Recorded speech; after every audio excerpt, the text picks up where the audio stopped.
بسم اللہ الرحمن الرحیم، السلام علیکم ورحمۃ اللہ وبرکاتہ۔ آج ہم پڑھیں گے قرآن حکیم کا جو اپنا سبق ہے، آیت مبارکہ 147 اور 148۔ یہ دو آیت بینات ہیں۔ سورہ کا نام ہے سورہ آل عمران، اور اس کے بعد جی یہ چوتھا پارہ ہے۔ اچھا، یہ جو سورت ہے، ایک آپ سے سوال بھی ہے، سورہ آل عمران، تو یہ عمران جو تھے یہ کون تھے؟ یہ آپ نے مجھے بتانا ہے، کامنٹس کے اندر آپ نے بتانا ہے۔ تو سبق شروع کرتے ہیں بلا تاخیر۔ بسم اللہ الرحمن الرحیم۔ وما كان قولهم إلا أن قالوا ربنا اغفر لنا ذنوبنا وإسرافنا في أمرنا وثبت أقدامنا وانصرنا على القوم الكافرين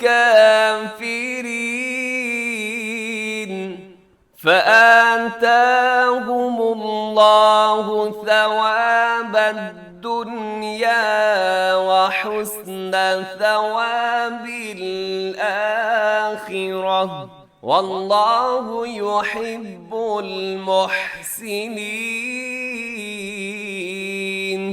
جی ان دو آیات بینات کی تجوید دیکھیے گا۔ سب سے پہلے وَمَا كَانَ قَوْلَهُمْ، قَوْلَهُمْ واو لین ہے، واو ساکن، اس سے پہلے قاف کی بر زبر۔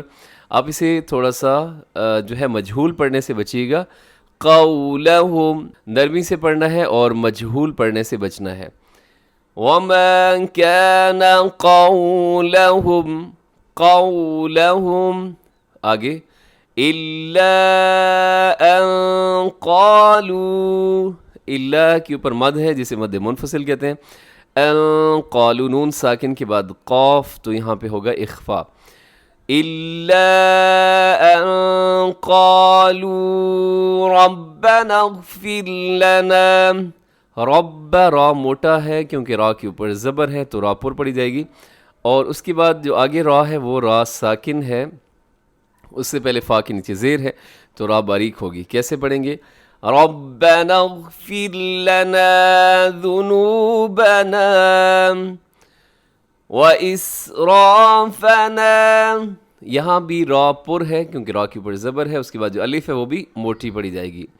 وَإِسْرَافَنَا فِي أَمْرِنَا، یہاں فی کے اوپر مد ہے، چھوٹی مد، مد منفصل جائز، 3 سے 4 سیکنڈ تک لمبا کریں۔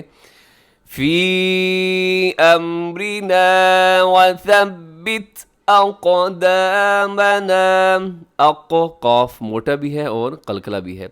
وَانصُرْنَا عَلَى الْقَوْمِ الْكَافِرِينَ، وَانصُرْنَا یہاں نون ساکن ہے، اس کے بعد صاد ہے، یہاں اخفا کیجیے گا۔ را اس کے بعد جو ہے وہ پر ہے کیونکہ را ساکن سے پہلے پیش ہے۔ را ساکن سے پہلے زیر ہو تو باریک ہوتی ہے، اور را ساکن سے پہلے زبر یا پیش ہو تو را پر ہے، یہاں پہ را موٹی پڑی جائے گی۔ نیکسٹ آیت دیکھیے گا۔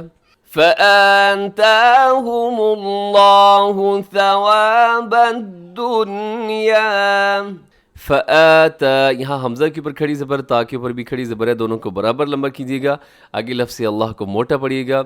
فَآتَاهُمُ اللَّهُ ثَوَابَ الدُّنْيَا وَحُسْنَ ثَوَابِ الْآخِرَةِ، جی آخر میں تا ہے، گول تا، وقف کریں گے تو ہا سے اس کو بدل دیں گے، رموز اوقاف میں سے تا ہے تو وقف کر دیجیے گا۔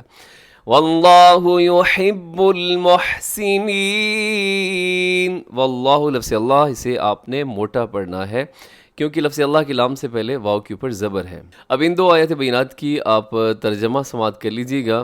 وما کان، اور نہ تھا، قولہم ان کا کہنا، الا سوائے ان کہ قالو انہوں نے دعا کی، انہوں نے کہا، ربنا اے ہمارے رب، اغفر لنا بخش دے ہم کو، ذنوبنا ہمارے گناہ، و اسرافنا اور ہماری زیادتی، فی امرنا ہمارے کام میں، وثبت اور ثابت رکھ، اقدامنا ہمارے قدم، وانصرنا اور ہماری مدد فرما علی القوم الکافرین کافر قوم پر۔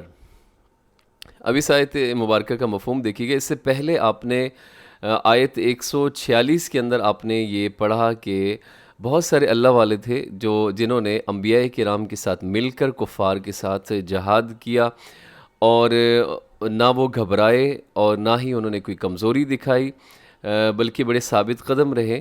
تو اللہ رب العزت اب انہی کی شان جو ہے اس آیت کریمہ کے اندر بھی بیان کر رہے ہیں کہ وہ جب لڑتے تھے تو وہ صرف یہی کہتے تھے کہ اے اللہ ہمارے گناہوں کو معاف کر دے، ہمارے معاملات کے اندر جو ہم سے کمی کوتاہی رہ گئی ہے تو اے اللہ آپ کیا کریں کہ آپ ہمارے وہ سب گناہ معاف کر دیں اور کافروں کے مقابلے میں ہماری مدد کیجیے گا۔ آیت 148 فَآتَاهُمُ اللَّهُ ثَوَابَ الدُّنْيَا، تو انہیں دیا اللہ نے ثواب الدنیا، دنیا کا انعام، وحسن ثواب الآخرہ، وحسن اور اچھا، ثواب الآخرہ آخرت کا انعام، واللہ اور اللہ یحب دوست رکھتا ہے المحسنین احسان کرنے والوں کو۔ اس کے ساتھ ہی مراد کا سبق مکمل ہوا۔ دعا میں یاد رکھیے، ہمیشہ سلامت رہیں، خوش رہیں۔ السلام علیکم ورحمۃ اللہ وبرکاتہ۔